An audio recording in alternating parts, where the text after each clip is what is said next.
Hi there, welcome. It's Take Two with Jerry and Debbie. I'm Jerry Usher, along with Debbie Georgiani. We're actually trying to get connected with Debbie right now, having a little bit of a difficulty with that. If you'd say a prayer, that would be appreciated. Debbie is still out on the road this week. Debbie is doing another Catholic Radio Pledge Drive this week at the Station of the Cross. She is in Buffalo, and they are, of course, on in many other locations.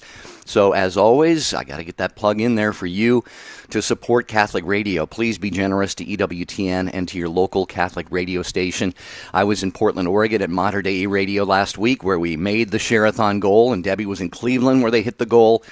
So, once again, you are being really amazingly generous, and we are so very grateful for that. The stations depend on that so very much. So thank you for your generosity. And want to also thank you for if, in fact, you are caring for a loved one whose health is in decline. This is what we're going to talk about on the program today.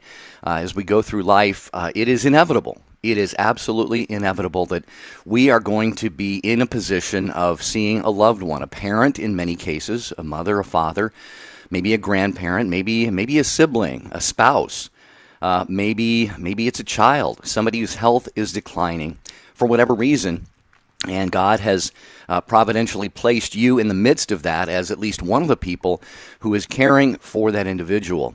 I want to hear your take on that at 1-800-585-9396.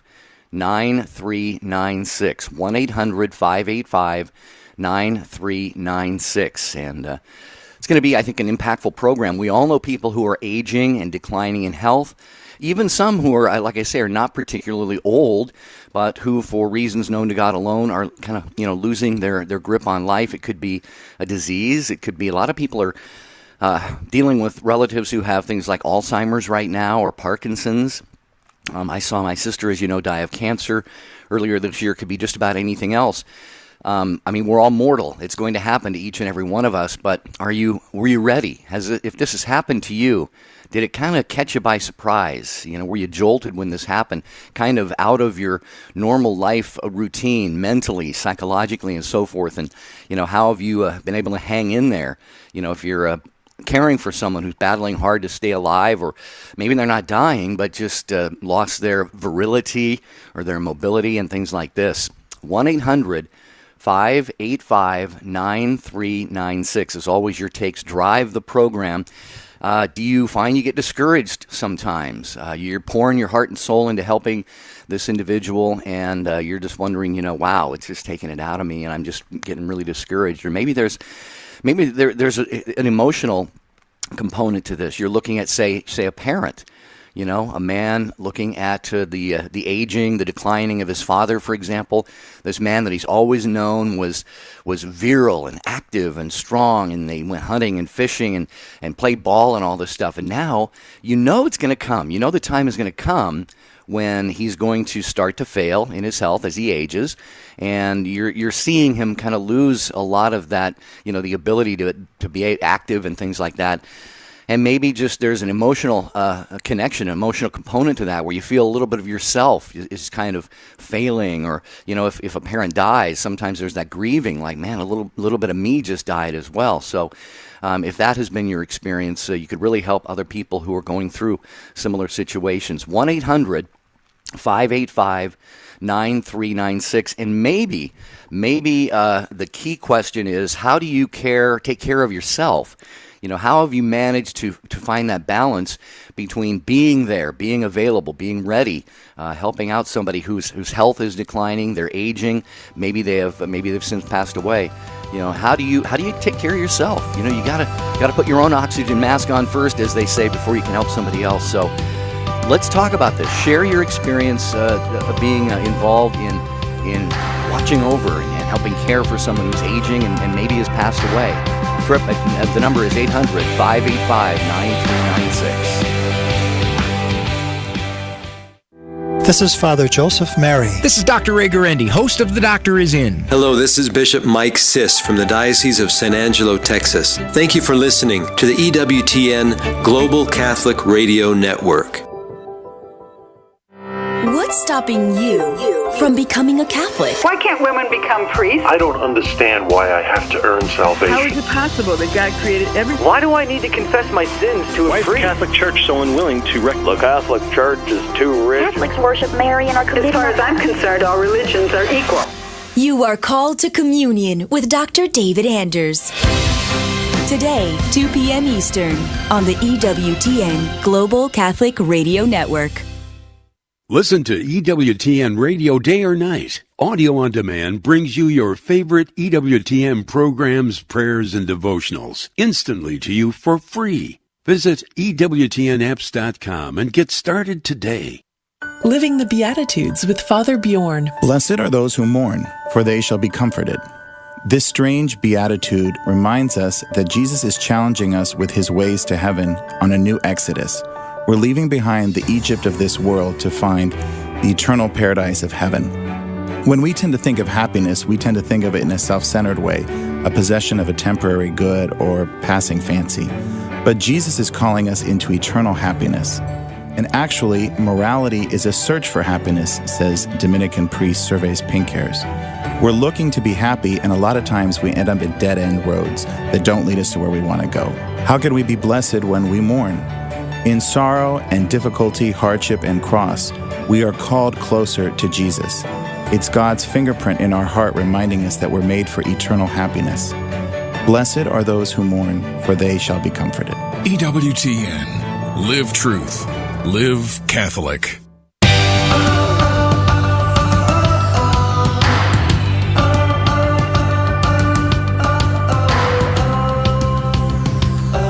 Take two with Jerry and Debbie, working on the Debbie half of the equation here. A little technical issue, trying to iron that out. But in the meantime, I am so blessed to be with you here on Take Two with Jerry and Debbie. We have full phone lines here, so it's going to be I think a stimulating conversation about the decline of a loved one. Again, it's inevitable, especially mainly with parents, but sometimes we see with spouses, with siblings, even with kids or coworkers or friends, somebody's health starts to decline, and how do we deal with that? We want to help them, we're there for them, we help to care for them, but what about us? What's your experience of how that has impacted you? Maybe there have been great blessings in that for you.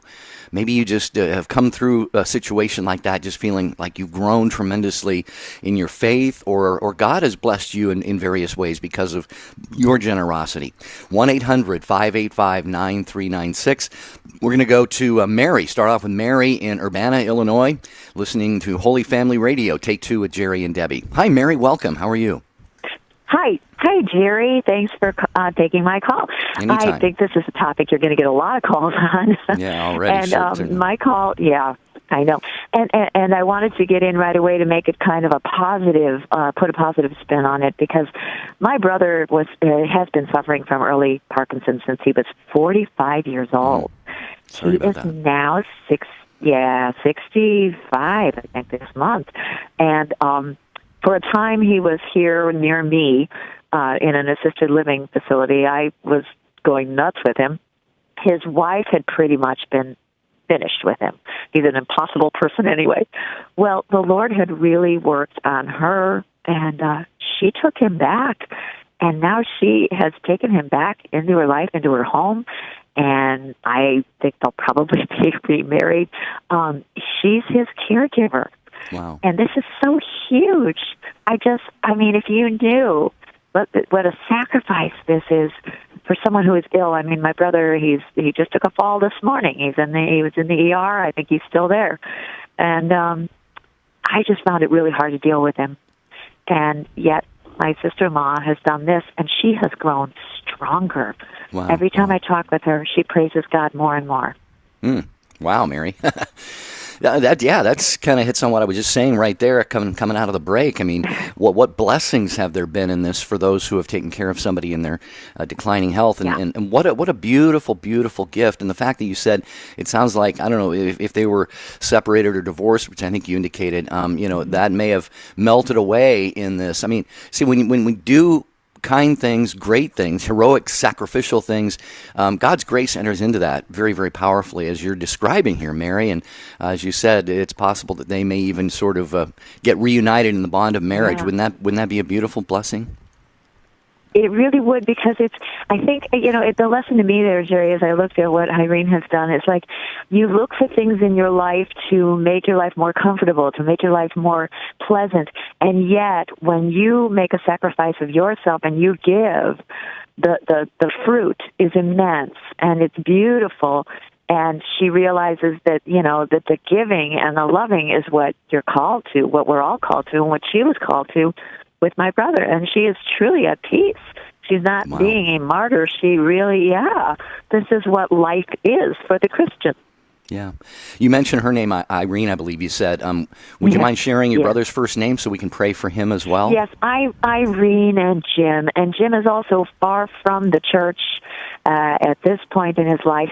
And boy, the witness that he has of his wife, his ex-wife and wife, and the rest, of course, myself and my husband, we're Christian. We're Catholic believers. And so we keep trying to bring Jim back to the church. And it's of course in God's hands and Jim's soul and his decision. But yes, please, if you can pray for Jim and all the Jims out there. So a good topic, Jerry, and I just hope your listeners find some encouragement from that. Wow. Thank you, Mary. Thanks for sharing that. That did get us off to a very good and positive start. So thanks for being a listener to Take Two. We appreciate it. Oh, always. Yes. Thank you. You do great work. Thanks, Jerry. God bless. Have a good day. Bye-bye. 1-800-585-9396, talking today about the decline of a loved one. And if you're kind of in the midst of that storm, it could be a peaceful storm, but it can be chaotic at times. How have you been blessed? Has it taken a toll on you? How do you take a step back, maybe step out of the whirlwind sometimes and just make sure that you're taken care of? How have you seen God moving in somebody's life? And just like Mary, you have something powerful to say at 800-585-9396. We're going next to Dolores, listening in Denver on Denver Catholic Radio. She has us on Take Two with Jerry and Debbie as well. Hi, Dolores. Welcome. Oh, hi. I took care of my mother. She moved in with me when she was 80, and she and I never got along as when I was younger as a teenager. So I knew that I was the only person in my family, there were 7 of us, who had the means to take her in. So, but when she came, she said, I just came here to die. And I looked at her and I said, oh no, you've not come here to die. You've come here to live, because we live in this house. We don't die. And so she and I, we'd go to Mass together every day, and then she and I joined the Neo-Catechumenal Way, and then she and I would go to Bible class, and I was practicing law part-time, and so I'd take her to court, and she was in a group with, we were in this community, like I said, the Neo-Catechumenal Way, and we were in a group that was, there were teenagers and there were older people, and it was just a wide range of people. And we'd get together, we get together on Tuesday night and listen to the Word, and then go to Mass Saturday night, and then after Mass, you go to, the young kids wanted to go to dinner, and she would go, And so when she, about 2 years ago, she got sick, and she was re-diagnosed with cancer. And she had dementia. My mother had dementia. She was in a walker, but she had so much life in her, and she and I became so close. And I know it's all God's plan that I would be the one to take care of her and watch her. And has she passed, Dolores, at this point? Oh, she passed a year ago. Oh, okay. And and as she was passing, that house was so full. There there were about 30 people. See, I don't feel like she's passed. I just feel like she's still with me. So that's probably that's why beautiful. I forgot to mention that.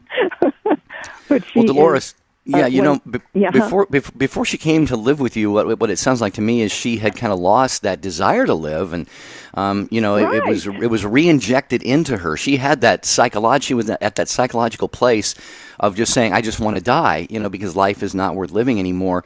And your attitude, your approach, and all that you and others did for her, you said, hey, wait a minute, you're not coming here to die, you're coming here to live, because we live in this house. And then all the things that you brought her into, I'm sure you added to her joy and her quality of life for however long that was, immensely, Dolores. I think that's a beautiful story. 8 years. Wow. Imagine that. I'm sure you saw in her, what you reinvigorated her for those many years. And she was very bitter when she came to move in with me. She used to say, she would tell everybody, because of her dementia, she would just say what was on her mind, and she would tell everybody, my husband left me with 7 children. I had a very hard life. And then as time went by, her story changed because her walk with God was changing. And she would say, I had a good childhood. I had a good life. My children are successful. They all have their professions. They're all happy, and I'm happy. And then 6 months before she died, it was really, it took God for her to say this. She said, I had a good life, I had a good childhood, I had good parents, I had good children, and I had a good husband. It was like, okay. Wow, goodness, that is a change. Yeah, Dolores, you that is so important. We have people today who don't have that zeal to live anymore, and it's unfortunate. They don't have a Dolores to turn to. And you said you were the only one out of about maybe 7. Well, I certainly can't comment on any the disposition of anybody else who might have been able to help, but God put it on your heart, Dolores, to do so, and it was beautiful. It was beautiful the way that you did that. Thank you so much. What an inspiration. Appreciate you listening to the show and calling in today to Take Two with Jerry and Debbie. 1-800-585-9396. And finally, at last, it is Take Two with Jerry and Debbie. Debbie is on with me, but by phone today. Hey, Deb, how you doing? I am by phone, but I couldn't miss this show, Jerry. As you know, with my mom having dementia, I wanted to be definitely in on the show, but I was just listening intently to Dolores's experience with her mom, and what an inspiring call indeed. I mean, that her mom's whole outlook shifted by just her environment, and I think that's really helpful for all of us as caregivers, because sometimes we can get kind of in a tunnel a little bit with just the caregiving portion of taking care of our loved ones, and we have to remember that they also need some kind of environmental stimulation, if you will, to realize that they still have a lot of life to live. So this really helped me. Awesome. Well, good to have you with us, Debbie. You're going to stay for the rest of the show? I would love to, because I really love this topic of the show. And again, I apologize to everyone. I'm at the Station of the Cross in Buffalo, New York for their fall appeal, and it's just wonderful. And it's just been a great participation so far on the first day. But they have a very new, extensive computer system, so I was blocked. But it's okay. The phone works, and I'm just happy to be with everybody. All right, well, we're going right back to your calls. Thanks for being patient, everybody. Mike is next in Houston, listening on Guadalupe Radio. Hi, Mike. Welcome to Take Two with Jerry and Debbie. Hi, Jerry, and welcome, Debbie. Thank you. I guess about 10 years ago, I was getting prepared to take care of my elderly parents. My mom has Alzheimer. My dad's health is failing. I entered the Catholic Church about 10 years ago. My wife was Catholic, and I was with another faith. But things changed last year when my father-in-law passed away. My mother-in-law is disabled, and she couldn't live alone, so she moved in with us last year. So through my walk through the Catholic Church, I sort of found myself in a different position, trying to be not only a caregiver to my mother-in-law now, but my wife can't do it. You can put whatever you want after can't, but she just can't be a caretaker. It's not. She doesn't have the patience. She doesn't have the gentleness that's necessary for that. So I found myself in church standing between my mother-in-law and my wife, and I realized that I'm that bridge between them. So I'm basically having to be Christ to both of them, bringing them together in our house so they can find a way to love each other and to be patient with each other and to live under the same roof. It's a struggle, but it's just I never saw myself there, but it's really touched my life, and it's really changed my heart to be that type of person that can be a caregiver to somebody that's totally dependent on you. So people out there that don't think they can do it, it's in your heart, it's in your ability, and God will put you in that position, and either you can or you can't. But I found that I'm the one in our household that has to be the caregiver.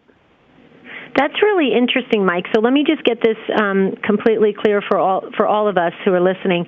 So your mother-in-law is living with you. This is your wife's mom. Do you have your dad with you, or who else do you have in the home? Just your mother-in-law?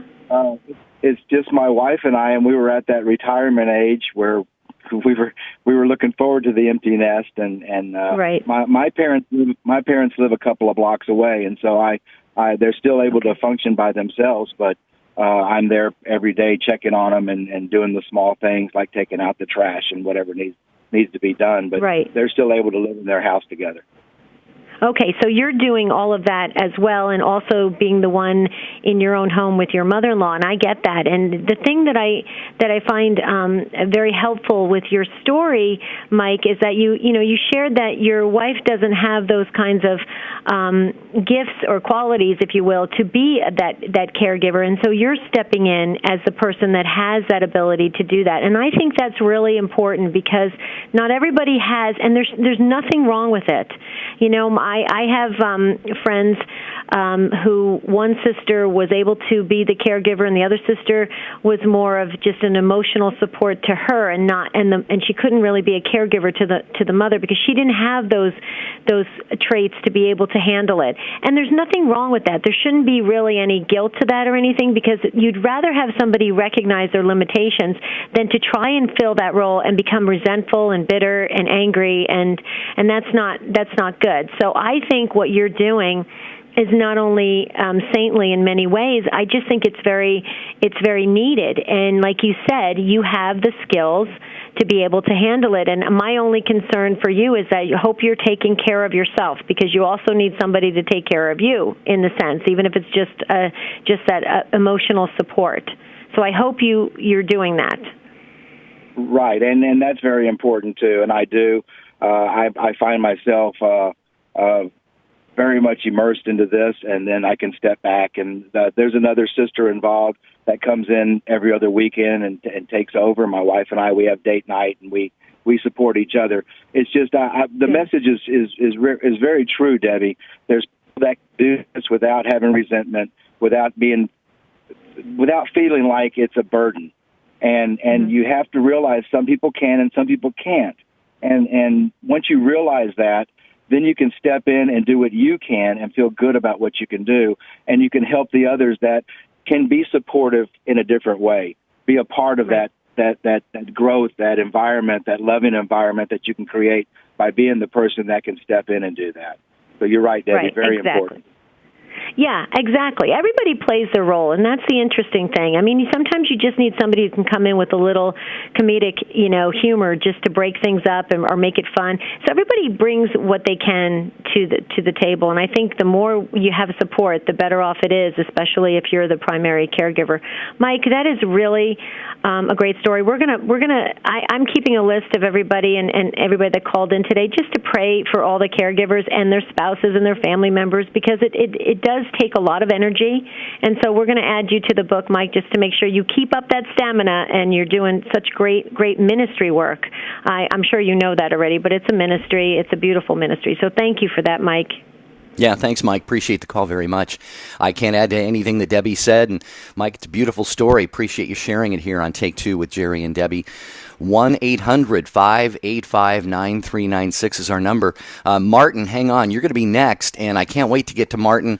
And as we anticipate that, Debbie, I want to give a plug for someone you know and love very well, Martin, your husband, because you mentioned, Debbie, earlier that you are you're both together dealing with your mother and her dementia and so forth.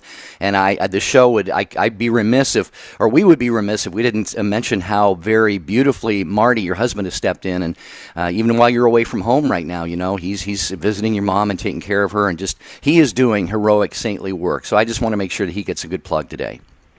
Thank you, Jerry. I really appreciate that, and I know Marty will as well. He's wonderful. You're right. He's there actually twice a day because we give my mom all her vitamins and everything, and so we don't have the facility to do that. And you're right, and he's there stepping in. I wouldn't be able to be on the road, so it does take a team effort, a group effort to really be able to still be able to go on with other things in life and still be a caregiver. And I think that's the thing I wanted to impress upon everybody today. So.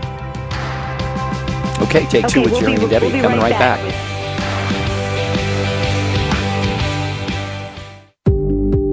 We know you like listening to Take Two with Jerry and Debbie on EWTN Radio, but have you thought about bringing them to your next event?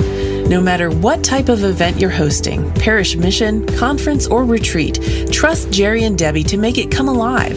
Begin the process today of taking your presentation to the next level of success. For information on booking Jerry and Debbie, visit take2show.com, click on the J&D logo. It's time for Family Man with Dr. Gregory Popchak. Want better behaved kids? Here's a simple tip to instantly correct almost any inappropriate behavior.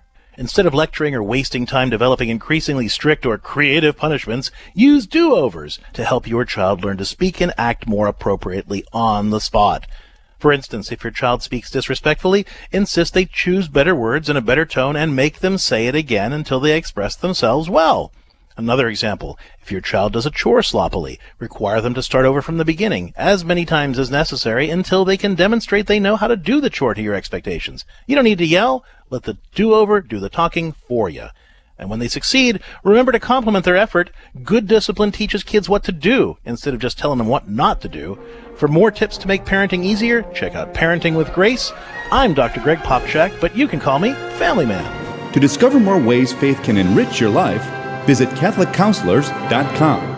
EWTN, Teaching the Truth. Listening to your program has really touched my heart, and I just see such love and beauty, not only for Christ, but for people in general in the Catholic Church.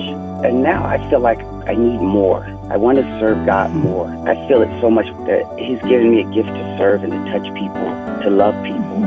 What would it take for me to maybe look into the priesthood? EWTN. Live truth. Live Catholic.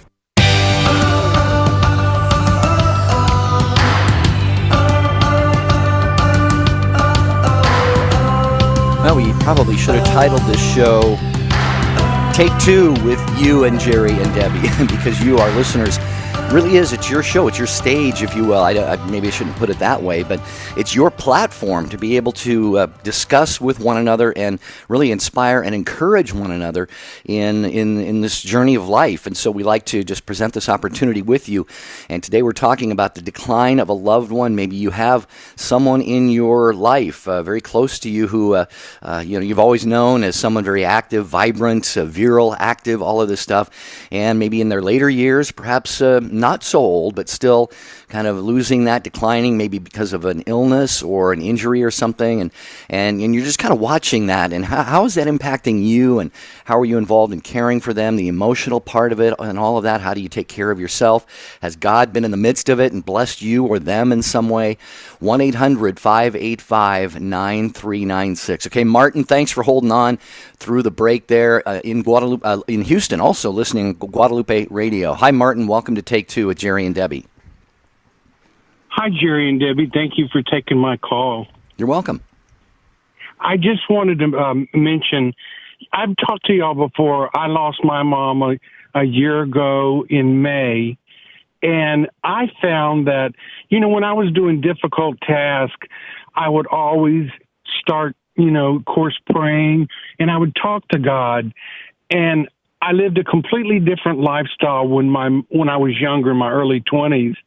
And I used to say to God, it was a same-sex attracted life. And I would say, God, through all that I've done in my life, I'm like St. Augustine. I've done things. I thought, oh, God, why did you keep me alive? And caring for my mother, I knew in my heart, he saved me to do that job.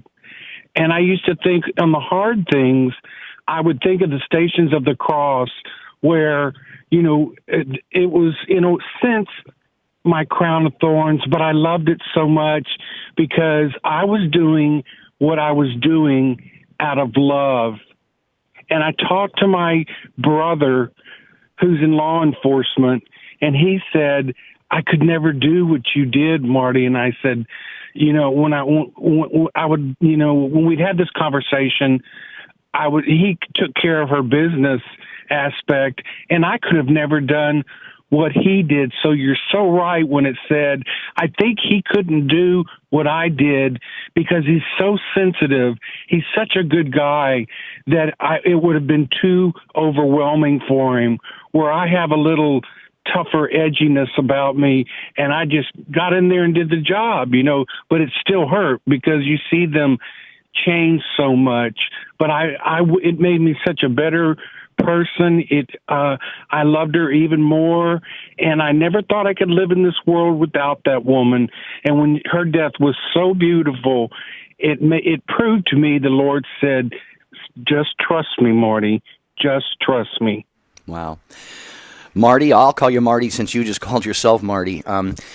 This is absolutely beautiful, Marty. Thank you for sharing that. It shows so many different things. I mean, the deep bond within families, between parents and children. It also kind of gets back to some things Debbie was saying before and a previous caller, Mike. I find it very interesting how God positions people like you, Marty, to be the one to take care of her. I know it wasn't that your brother, the man in law enforcement, didn't care, didn't love her and so forth, but it's almost a gift. And Debbie, I'd love your comments on this because you're going through it, but it is really, really interesting. You see this so often, like in my own family. When my mother was aging, my sister took her sister and brother-in-law, into their home, and she was the one who stepped up. And I mean, I lived about 1,500 miles away, so I couldn't necessarily do it, but we had some other family in that area. But my sister was just the one. You could just see it. God gave her, I'll call it even like an anointing. This gift to be able to do that and still thrive in her own life. And Debbie, you're doing that. You and Marty are doing that with your mom. Well, yeah, that's exactly right. And I think if you just, tap into those abilities or gifts, or like you said, it's kind of an anointing, you find, and I'm sure you can relate to this, Marty, going through this with when your mom was with us, that you start to learn things about yourself and the person that you're caring for, your mom or your dad or whomever it is. You start to learn such incredible things about everybody. I mean, it's kind of interesting how it all unfolds. And so even though you're focusing on the disease itself and the progression of the disease, there's all these other growth situations that happen, and they either, even though it tuckers you out and you can get really, tired and exhausted, and you just feel like, wow, how am I going to recharge my batteries here? It is an incredible spiritual learning experience, and it sounds like, Marty, that's exactly what happened with you and your mom and your brother, and I just would love to hear your thoughts on that. Oh, definitely. You do grow as a family because, there was a time when she was blind because she had macular. So she had a lot of challenges, and my father had been an alcoholic. So my brother and I saw what, she gave up for us and how much love she had for us. So it really helped us.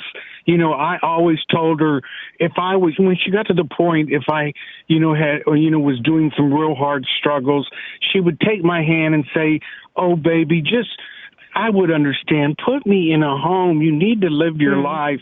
And I would take her little face and I would say, you will never, ever see the walls of an old folks home. This is what I want to do. I love you. And you're going to stay right here as long as you're able to. So you're right. It just, and she would see little girls flying in her bedroom eventually. And I used to tell her, I said, oh, Mama, just talk to them. Those are angels. You just talk to those angels. That's incredible. Marty, do we have, because you called before, did you put your mom's name in our book?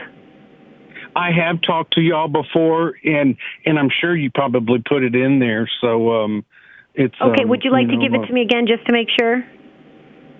Marty. No, in your mom's name.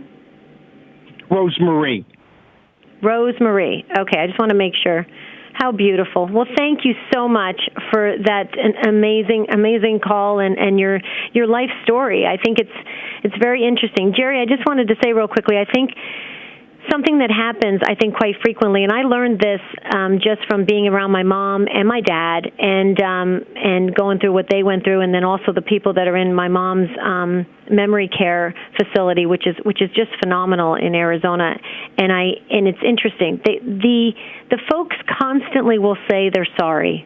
They constantly apologize, and it brings tears to my eyes because, you know, what are they sorry for? They feel like sometimes they're such a burden, and they're feeling the disease that's hitting them, and they know that they are declining, and they just constantly apologize because of things that they simply could have done years ago so easily with not even giving a thought about it. And now they need help with stuff, and so they apologize all the time. That's the one thing that just, it breaks my heart that they feel the need to have to constantly, and I'm talking like 20, 30, 40 times a day saying you're sorry. Right. And I don't know if anybody else wants to comment on that, but I believe one of our previous callers had mentioned that. So I just wanted to add that to the mix too. That it's really you really do have to be Christ in the situation and really recognize Christ in the situation. So. Take Two with Jerry and Debbie on EWTN Radio and our affiliates, also on our YouTube channel and EWTN Catholic Radio Facebook page. And it is there that Melissa says this, Debbie. She says, hello there. My mom had a severe stroke a year ago on this very date. We're sorry about that, Melissa. She says, our entire family has endured so very much. We are grateful to EWTN for having Take Two on the radio and right here on Facebook. And Tim says, the ones that I took care of, my maternal grandmother and my mother, were not battling to stay alive, but I was one of 5 caregivers for my grandmother. My 3 siblings and my mother and I were the caregivers for my mother before and I was the caregiver for my mother before she passed on. I did not get discouraged, but it was not easy. So thank you, Melissa and Tim, for weighing in on social media. And Betty, thank you for your great patience in Clara City, Minnesota, listening on Real Presence Radio. Hi, Betty. We're going to go to you next on Take Two with Jerry and Debbie. Hi, Betty. Thanks for waiting. Hi, Jerry and Debbie. First of all, I'd like to say I really appreciate your show. I enjoy it every time I get a chance to listen to you. Thank you so much. At the beginning of the show, Jerry, you commented about a person's coming to the end of their life, and if we're ready for it. And I guess I just want to share with you my own experience. About 4 years ago, I was diagnosed with leukemia, and after my bone marrow transplant didn't take right away, the doctors had given me 1% chance to survive, and they were just going to send me home and be in hospice. And it was a very difficult time. And during those months, I was hospitalized, and then I had to live close to the hospital, which was over 2 hours away from my home.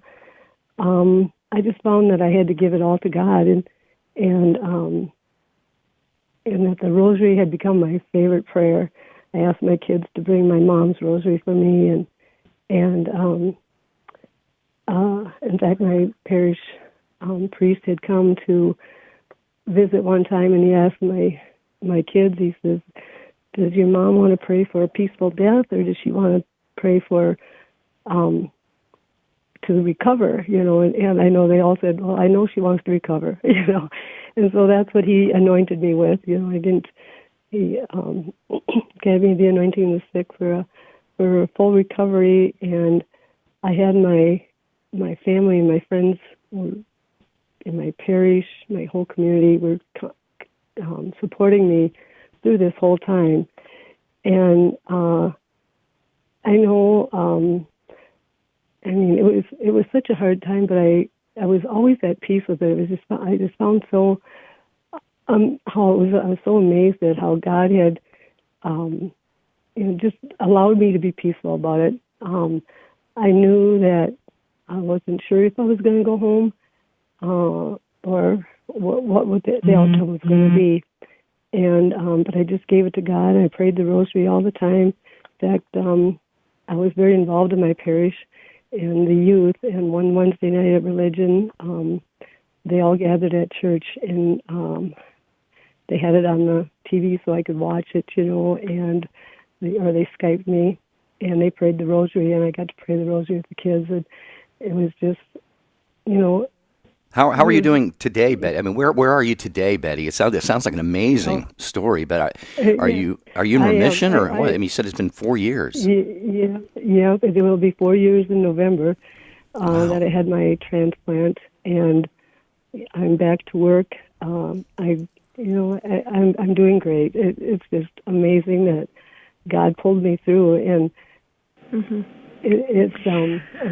I've had people say to me, even still today, they'll say, I prayed for you, and I just say thank you so much, because I needed every prayer I got, and it was just the power of prayer, and it was an obvious miracle, and I said, if nobody believes in miracles, we certainly do.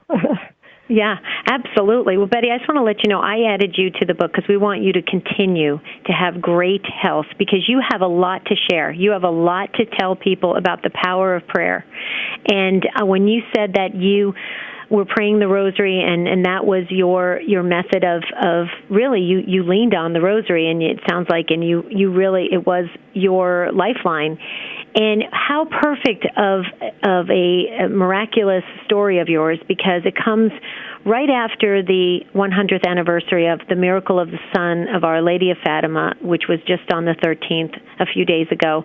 And I hope all of us, we've all listened to what we heard on EWTN on Friday, because all day long it was about the messages of the power of the rosary and what it can do.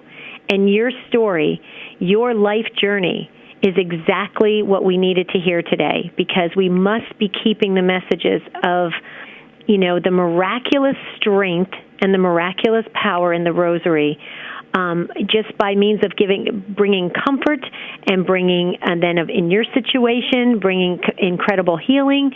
But it is truly an instrument that will keep us in a great place spiritually. And I think I'm so grateful to you, Betty, for your story, and for your, you imparting the how important the rosary is in all of our lives. I just have to say that. So thank you for that. Thank you, Betty. Bless your heart, and we're going to keep you in our prayers. Believe me, we're not going to stop now, and I know that you are doing many, many great and beautiful things for the Lord as He has extended this beautiful life of yours. So thanks so much for calling in from Clara City, Minnesota. We appreciate that. 1-800-585-9396. Are you living with and maybe caring for someone whose health is declining due to whatever reason? How's that impacted you, and have there been blessings in that? And, if you're not near your radio at times like this, when Take Two with Jerry and Debbie is on the air, you can actually listen on your phone, your smartphone, or your device. You can carry EWTN with you wherever you go. Of course, the app, it's not anything new. A lot of organizations and media outlets have apps, but why wouldn't you have the EWTN app on your phone? Because that way you can not only listen to radio, but you can watch EWTN television. You can check out when your favorite shows are on. There are prayers and devotionals, video on demand, EWTN News. So just go to EWTN Apps, APPS, EWTNapps.com, and make sure that you have that app among all those others that are on your smartphone. Sound good, Deb? Yeah, it sounds perfect. I love the app. Okay, Lisa, you're up next. You got our Patience Award today. Is it Lisa? Is up next? Yeah. Looks like it, yeah. Lisa, you're Okay, Lisa in San Antonio, Texas, listening on Guadalupe Radio. I just want to make sure, Lisa, that the right virtual award went to the right person, and it's you. Oh, hey, how you doing? Good. How are you? Okay, I'll just make it. I'll try to make this short. We took care of my mom, me and my 4 sisters, or 3 sisters. There's 4 of us, and we had to do guardianship of her because of some financial and legal issues that were going on. And that was a tough thing to do, all right? But the big thing is that my 2 older sisters, and there's like 11 years between us, they put their lives on hold to take care of my mom 24/7. Me and my younger sister, she had her physical issues, but she took care of Mom when she could to relieve my other 2 sisters. I was working full-time, and then on weekends I would work with, I would substitute to let them have time off. And then one of my older sisters had a heart attack, and God sent us 2 angels to help take care of my mom, 2 ladies that helped us. They were our angels. Initially, it was very hard with Mom because we were angry I was angry because I had to take care of her finances because, like everybody else said, I was good at that. My other sister took care of my mom, her person. But you know what? It taught us compassion. It taught us love. And what I didn't realize is what we were showing our children of how you take care of your mom. And Mom, sometimes she'd get angry. She goes, I didn't tell you to do this. And I said, you're right, you didn't. But we do it because we want to and because we love you, just like you took care of us when we were babies, And she would say, okay. And then she would say, well, I don't know these people. I said, well, that's okay, Mom, if you don't know them, because we know them. And you know what? We'll remember for you. And she would say, okay. And we told her we would never put her in a nursing home, but and God allowed us to not let that happen. He took her in her sleep, which is how she wanted to go. But it was, we took care of each other, and we found people to help us, angels to help us, and we did it. And I would never change that experience for anything in the world. And I just wanted to share that with you guys. Yeah, it sounds like it was a beautiful family joint effort there. And what I love, kind of the way you tagged there at the end, Lisa, you said, for all the things, I can't remember how you put it, but for all the things you've done for us. And, Debbie, this whole show reminds me, we're talking a lot about, caring for parents and so forth, and obviously it's not always elderly that we're talking about in this situation, but it is interesting how, our parents especially, but others as well, do things for us when we simply can't do anything for ourselves, and that kind of gets reversed later in life, and it really should be within our hearts, at least I think, Debbie, a very natural reaction to want to go ahead and be generous back to those who have been so very generous with us. It is a natural reaction, Jerry, and what, like Lisa said, you say that back to your parents when your parents say to you, I'm sorry you have to do this for me, and you say, it's okay, Mom or Dad, you did it for me when I was in diapers. But here's the big difference. I raised kids. When you have your children in diapers, there's all these stages they go through, and you're excited to get them through the next stage because there's stuff to look forward to for the future. The problem is where it becomes very heavy on our hearts is the folks that we're caring for, it doesn't have a real happy ending, and it's a much different feeling. See, with the kids, you can do it because you're looking forward. With parents, it's almost in my opinion a very sad encounter every time, and that's why when we're trying to draw out these elements of learning and growing spiritually and coming together as a family, and like Lisa said, being an example to our kids, this is the stuff we have to pull back out and emphasize, like you did, Lisa. Would you agree with that? Yes, I would, and you're right. They do go through the changes, and we were always nervous about the changes that would come as she would digress. But, funny is that when she digressed funny. She became humorous. She became, just funny, and couldn't help but laugh, So, yeah, it was. And I wouldn't trade that experience for anything in the world. Not at all. And it's not everybody can do it, but I would not give that up for anything, and I got to tell her I love you lots of times, and you can't. There's no price on that. Thank you for letting me share. Thank you, Lisa. Thank you so much. Wow, this has just been incredible. Do we have time, Jerry, to go to someone else? Because I don't have a clock in front of me. I could keep going. Yeah, Julia. Julia's in Pensacola, Florida, listening on Guadalupe Radio. Hi, Julia. Welcome. Hi, Jerry and Debbie. I love listening to your show, and I'm praying for you, Debbie, as you caretake your parents. It's wonderful of you. Thank you. And I know you love it. It is a labor of love. I have a little unusual experience. I love listening to all of them. I got in on Mike, Marty, and Lisa, and I didn't hear the ones prior to that, but those were wonderful testimonials, weren't they?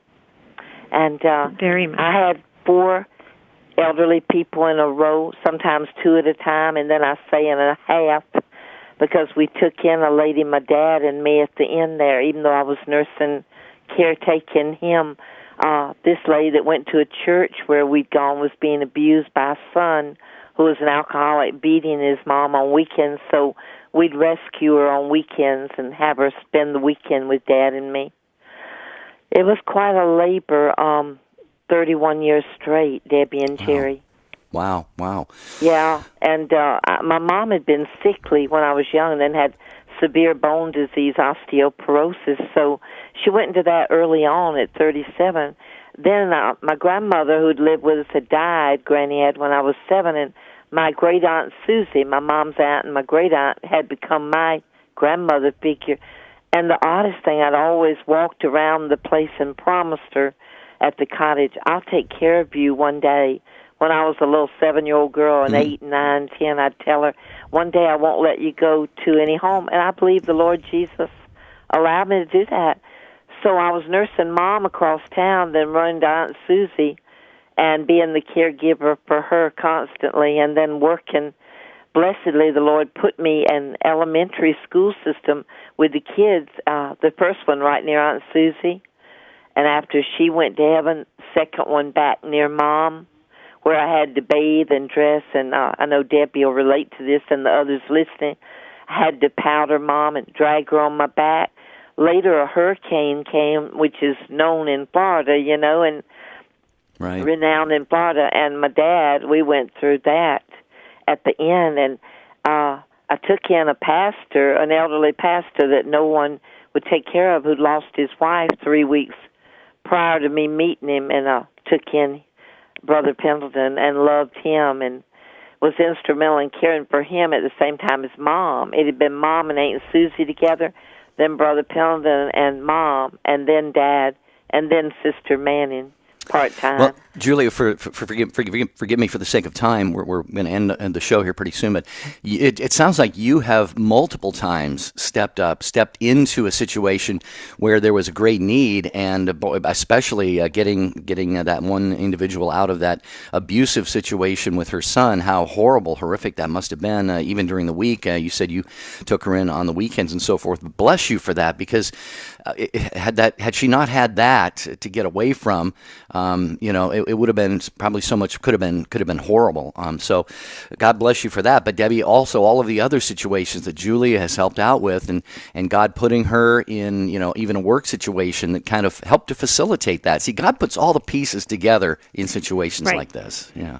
Oh, absolutely. And Julia, you have such a beautiful demeanor about you. I mean, there's such a calming sense in you, and I believe that is God. And I want to thank you for your beautiful disposition. I think there's my gut is there's a special place for you in heaven, Julia. That's what I feel anyway. So thanks, Julia, for the call. Ellie and the others. I wish we had time every day. Tomorrow on Take Two with Jerry and Debbie, we're gonna go deep a little bit here. Are you in a life situation that maybe prevents you from receiving the Eucharist? A marital situation, some kind of situation. We don't have to reveal what it is. But we want to hear if you have a longing in your heart, a deep desire to be able to receive Holy Communion, but there is something maybe stopping you from doing that. So we'll talk about that tomorrow. Until then, have a beautiful and blessed day. See you real soon.